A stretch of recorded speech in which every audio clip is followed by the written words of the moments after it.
I'm going to talk about one of the geekier topics that I actually like, and actually I like it a lot with my wife, is I like vampire movies and vampire TV shows. We tend to get on these vampire kicks, and we watch a lot of vampire stuff. I don't know why, I don't read any vampire books, but I do like the movies for different reasons. And today I'm going to talk to you about some of the reasons why I like some of these vampire movies, some of the good ones and some of the not so good ones. So, I'm going to start here with the best vampire action. And one of the reasons why I like vampire movies is that they're sort of like superheroes and they have superpowers. You know, they're super strong, they're super fast, and they're pretty cool.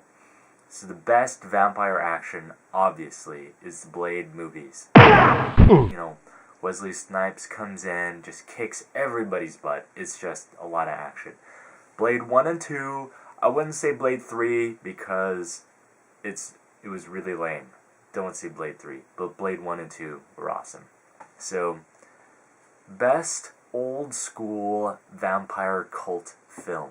Some of those cult films that happened in the 80s and they're just awesome and that you remember and that have still maintained their popularity. The number one cult film that was old school vampire is The Lost Boys. So cool. Everybody I know loves the Lost Boy films when I was a teenager, and they're just awesome. The makeup, their expression is just awesome. Alright, this one I know everybody's got their opinion on, but the sexiest vampires. I've had to think about this one a bit because vampires in general are pretty sexy. People love their sort of like sexual appeal of vampires. The sexiest vampires, the teens to like early 20s, is going to be the Vampire Diaries. I don't know if you guys are watching this. It's on the CW right now.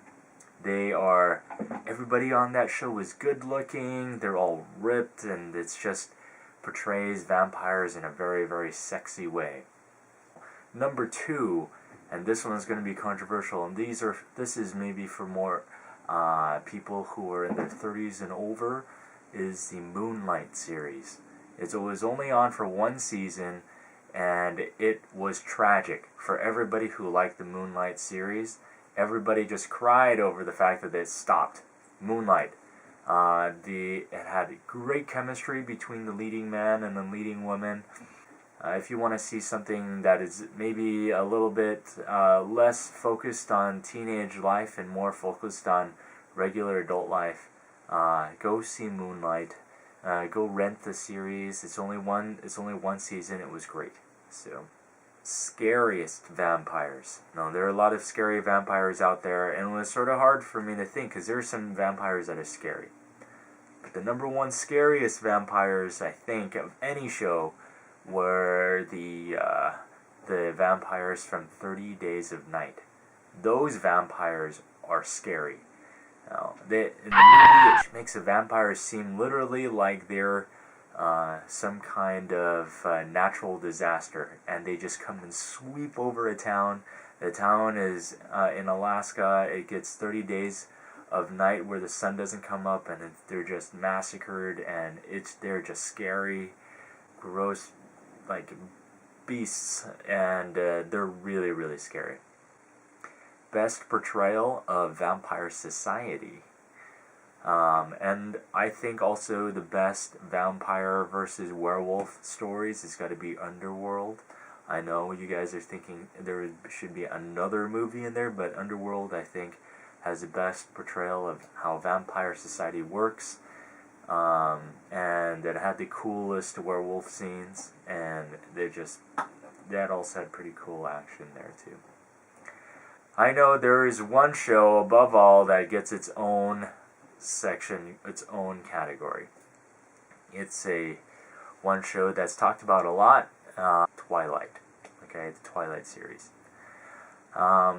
It's probably I like the third movie, the Eclipse movie, mostly because it had cool action with vampires fighting each other, but really seriously, I put that as it's probably the most overhyped and the most annoying story that doesn't make a whole lot of sense, and the most dissimilar, not similar to vampire lore.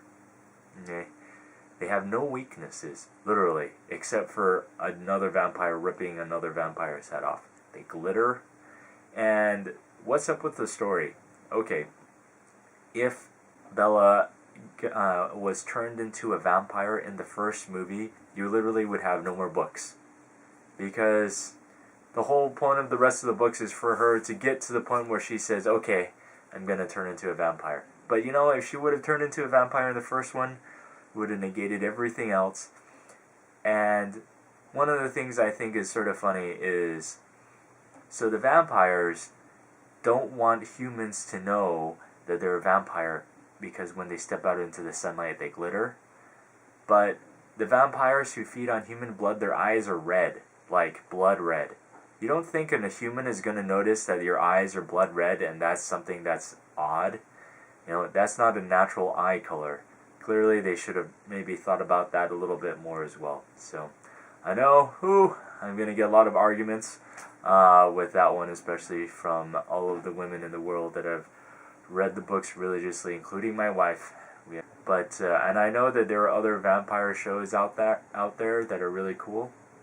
So, anyways, leave your comments about what kind of vampire shows you think are cool, and you can tell me if you agree or disagree with my judgments there. Alright, thanks.